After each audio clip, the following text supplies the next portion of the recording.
Good morning student. आज की जो है हमारी वीडियो है गुडविल कैलकुलेट करने के थर्ड मेथड जिसका नाम है कैपिटलाइजेशन मेथड से रिलेटेड है। अब कैपिटलाइजेशन मेथड में भी हमारे पास दो टाइप्स हैं जिनके बेस पे हम गुडविल कैलकुलेट कर सकते हैं। उनमें से जो फर्स्ट टाइप है कैपिटलाइजेशन मेथड में उसका नाम है कैपिटलाइजेशन ऑफ एवरेज प्रॉफिट। अब जैसे कि अब तक आप एवरेज प्रॉफिट मेथड से गुडविल कैलकुलेट करते हैं तो उसमें एवरेज प्रॉफिट यूज हुआ था। सुपर प्रॉफिट मेथड जो था उसमें हमने सुपर प्रॉफिट का यूज करके गुडविल कैलकुलेट की थी। सेम वैसे ही यहाँ जो कैपिटलाइजेशन मेथड है इसमें कैपिटल वर्ड जो आया है कहीं ना कहीं इसमें कैपिटल का यूज होगा कि कैपिटल के बेस पे ही हम यहाँ गुडविल कैलकुलेट करेंगे। तो आइए देखते हैं कि कैपिटल का यूज इसमें है क्या। हम करते क्या है कि जैसे फर्स्ट मेथड में जो एवरेज प्रॉफिट मेथड था हम घूम फिर के वही एवरेज प्रॉफिट पे पहुंचते थे क्योंकि उसका मेथड का नाम ही एवरेज प्रॉफिट मेथड था। सेकंड मेथड जो सुपर प्रॉफिट मेथड आया हम सारी कैलकुलेशन करके पहले सुपर प्रॉफिट पे जाते थे। तो सेम ऐसे ही यहां पर कि जब कैपिटलाइजेशन की बात आएगी तो हमें कहीं ना कहीं इस कैपिटल वर्ड की तरफ जाना है। अब वो जाना कैसे है, अब यहां देखिए capitalization of average profit method में आपने एवरेज प्रॉफिट का यूज करके कैपिटल वर्ड तक पहुंचना है। मींस आपने करना क्या है, क्या चेक करना है, आपने ये चेक करना है कि इतना एवरेज प्रॉफिट कमाने के लिए मुझे कितनी कैपिटल की रिक्वायरमेंट होती। कि आपको एवरेज प्रॉफिट क्वेश्चन में गिवन होगा, आपने सबसे पहले वो वैल्यू निकालनी है कि इतना प्रॉफिट अर्न करने के लिए मुझे कितनी कैपिटल की रिक्वायरमेंट होती बिजनेस में, कि कितना पैसा मुझे इन्वेस्ट करना पड़ता, कितना पैसा मुझे उस बिजनेस में लगाना पड़ता कि मुझे इतने प्रॉफिट बचते। तो यहां हम क्या करेंगे, एवरेज प्रॉफिट जो गिवन होगा उससे हम क्या निकालेंगे, कैपिटलाइज्ड वैल्यू निकालेंगे उस एवरेज प्रॉफिट की। मींस उस एवरेज प्रॉफिट के लिए कितना कैपिटल मुझे इन्वेस्ट करनी पड़ती, कितना कैपिटल एम्प्लॉयड होना चाहिए था।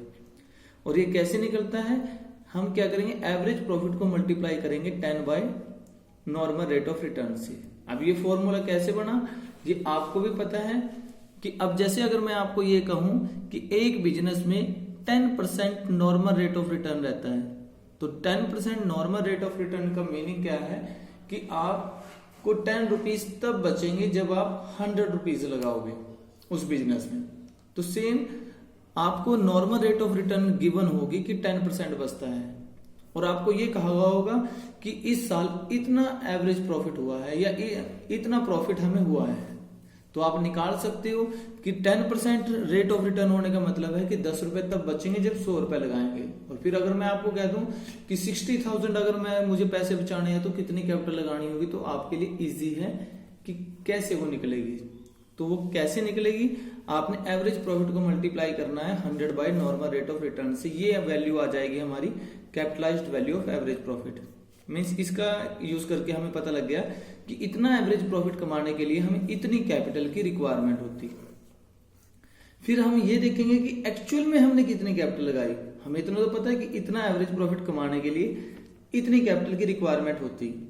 फिर हम उसका कंपैरिजन करते हैं कि एक्चुअल में हमने कितनी लगाई थी। मानकर चलो यहां से आता है कि 6 लाख कैपिटल एम्प्लॉयड होना चाहिए। फिर हम देखते हैं कि हमने कितना लगाया। मानकर चलो अगर हमने 5 लाख लगाकर ही उतना प्रॉफिट अर्न कर लिया तो मीन्स यहां पर जो वो 1 लाख का डिफरेंस आया कि हमने 6 लाख रुपए लगाने चाहिए थे लेकिन हमने 5 लाख लगाकर ही उतना प्रॉफिट अर्न कर लिया। तो इट मीन्स जो रिमेनिंग 1 लाख हुई वो 1 लाख की जो कैपिटल हमने नहीं लगाई वो हमें गुडविल की वजह से हमें वो प्रॉफिट जो है अर्न हुआ। कि हमें जो वो कैपिटल नहीं लगानी पड़ी उस कैपिटल का काम हमारी गुडविल ने कर दिया। तो जैसे हम यहाँ के एग्जाम्पल लेते हैं, उस एग्जाम्पल के बेस पे देखते हैं कि क्या होता है इस केस में। अब जैसे कि एग्जाम्पल था, एग्जाम्पल में कहा गया कि बिजनेस में क्या तो उस फर्म ने प्रॉफिट अर्न किया, जो एवरेज प्रॉफिट था वो था 60,000 का और जो नॉर्मल रेट ऑफ रिटर्न था वो था 10%। तो यहां से हमें क्या पता चल गया कि नॉर्मल रेट ऑफ रिटर्न है 10%, उस तरह के बिजनेस में 10% बचता है और हमें इस साल बचा है 60,000। तो यहां से हम निकाल लेंगे कि इसके बिहाफ पे कितनी कैपिटल की रिक्वायरमेंट होनी चाहिए थी हमें कि 60,000 अर्न करने के लिए हमें कितने रुपए लगाने पड़ते इस रेट के अकॉर्डिंग, 6 लाख। फिर हमने चेक किया कि हमने कितना इन्वेस्ट किया है। हमने कितना इन्वेस्ट किया, तो कैपिटल एम्प्लॉयड कैसे निकाला करते हैं, ये आपके पास सुपर प्रॉफिट मेथड में आ चुका है। हमारे पास इतने की एसेट्स थी, इतने की करंट लायबिलिटी थी, मींस हमने जो नेट हमारा कैपिटल एम्प्लॉयड था वो था 4,80,000। अब पॉइंट बिल्कुल क्लियर है कि इतना प्रॉफिट अगर हम इसके अकॉर्डिंग देखें नॉर्मल रेट ऑफ रिटर्न के हिसाब से, तो हमें इतना प्रॉफिट अर्न करने के लिए 6 लाख कैपिटल की रिक्वायरमेंट थी, लेकिन रियलिटी में हमने जो कैपिटल लगाई सिर्फ बिजनेस में वो थी 4,80,000। तो लगाने चाहिए थे 6 लाख, लेकिन हमने 6 लाख की बजाय 480 से ही उतना प्रॉफिट अर्न कर लिया। तो मीन्स यहाँ जो ये डिफरेंस है, जो 1,20,000 का जो हमारा काम था वो हमारी गुडविल ने किया। मीन्स यहाँ 1,20,000 की हमारी गुडविल है। तो ये हमारे पास यहाँ फॉर्मूला रहेगा कि गुडविल हम कैसे निकालते हैं। कैपिटलाइज्ड वैल्यू की हमें चाहिए कितनी थी और एक्चुअल में हमने कितना इन्वेस्ट किया था, चाहे इसे नेट एसेट्स का हो या कैपिटल एम्प्लॉयड, बात एक ही है यहाँ पर। तो 6,80,000 में से 2 लाख हमने लेस करके हमारे पास आया कि हमने 4,80,000 लगाया और हमें उतने ही प्रॉफिट हो गए। तो यहाँ जो ये डिफरेंस आया ये आया 1,20,000। दोबारा रिपीट कर रहा हूँ, इस मेथड में हमने सिर्फ ये देखना है कि जो भी एवरेज प्रॉफिट है आपने चेक करना है कि इतना प्रॉफिट अर्न करने के लिए हमें कितनी कैपिटल की रिक्वायरमेंट होती। फिर चेक करो कि इतनी कैपिटल की तो रिक्वायरमेंट होती, लेकिन आपने कितनी लगाई है।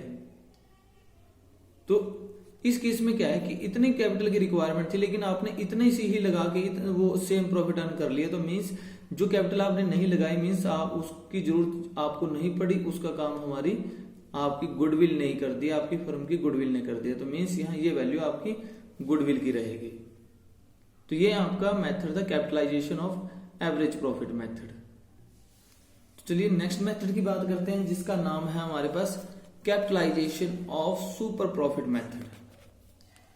अब capitalization of super profit method, जैसे कि पहले भी मैं बता चुका हूं कि जैसे ही इससे पहले मेथड में आता capitalization of average profit method, उसमें एवरेज प्रॉफिट का यूज हुआ था। यहां लेकिन लिखा है capitalization of super profit method. तो कहीं ना कहीं आपके माइंड में भी आ गया होगा कि इसमें सुपर प्रॉफिट मेथड का यूज होगा। और सुपर प्रॉफिट मेथड के बेस पे वही पहले वाला पॉइंट कि हम कैपिटल वैल्यू पे पहुंचेंगे। तो यहां हमने भी यही किया कि सबसे पहले हमने क्या किया, सुपर प्रॉफिट का यूज होगा तो हमने सुपर प्रॉफिट कैलकुलेट किया। और सुपर प्रॉफिट कैसे कैलकुलेट होता है ये आपके पास पहले भी हो चुका है कि सबसे पहले हम नॉर्मल प्रॉफिट कैलकुलेट करते हैं, capital employed multiply by normal rate of return by 100। फिर सुपर प्रॉफिट कैसे निकाला करते हैं ये भी आपके पास पहले आ चुका है कि actually average profit minus normal profit. अब एक चीज यहां पर यह है कि गुडविल कैलकुलेट करने का यहां जो पॉइंट है वो है कि हमें इतना पता है कि इस तरह के बिजनेस को नॉर्मल प्रॉफिट इतना होता है, लेकिन हमारी ऑर्गेनाइजेशन ने नॉर्मल प्रॉफिट के कंपैरिजन में कुछ ज्यादा प्रॉफिट अर्न कर लिया। मानकर चलो इस तरह के बिजनेस में 50,000 हमें बचने चाहिए थे, लेकिन हमें बचे हैं 60,000। तो हम क्या कहते हैं कि 10,000 हमारे लिए सुपर प्रॉफिट है। तो यहां पर क्योंकि कैपिटलाइजेशन मेथड है, हम ये चेक करेंगे कि ये जो 10,000 हमें एक्स्ट्रा प्रॉफिट अर्न हुआ है, इसके लिए हमें कितनी कैपिटल लगानी पड़ती है अगर हम इसे खुद अर्न करते हैं, गुडविल की वजह से ना अर्न किया होता। तो हम यहाँ चेक करते कि जितना भी हमारा सुपर प्रॉफिट आया है, हम ये चेक करेंगे कि इस सुपर प्रॉफिट को अर्न करने के लिए जितनी भी अमाउंट है हमें कितनी कैपिटल की रिक्वायरमेंट होती। तो मीन्स जो भी कैपिटल की रिक्वायरमेंट होती हमें वो लगानी नहीं पड़ी। इट मीन्स वो अमाउंट जो प्रॉफिट की थी वो हमें जो कैपिटल नहीं लगानी पड़ी वो काम हमारी गुडविल ने कर दिया।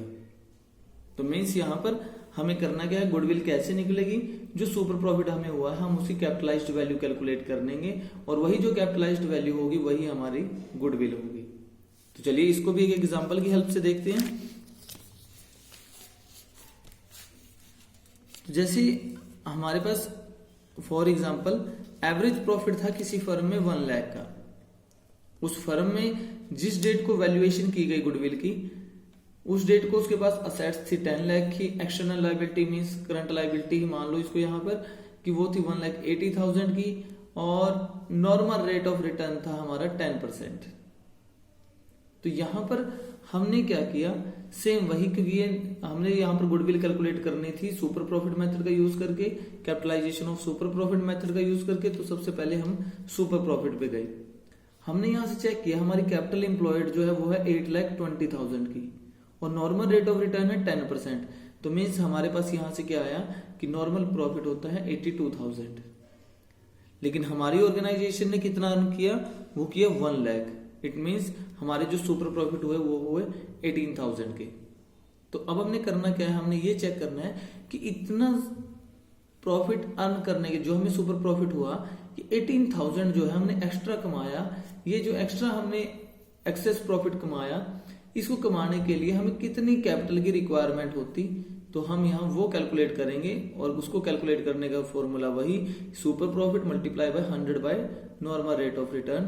तो हमारे पास जो अमाउंट आएगी, इट मीन्स कि ये जो हमने 18,000 रुपीज कमाए उसके लिए इतनी कैपिटल की रिक्वायरमेंट होती, लेकिन इस कैपिटल का काम हमारी गुडविल ने कर दिया। मीन्स 1,80,000 जो है हमारी वो गुडविल है। तो यहाँ पर ये आपके मेथड थे कि गुडविल कैसे कैलकुलेट होती है।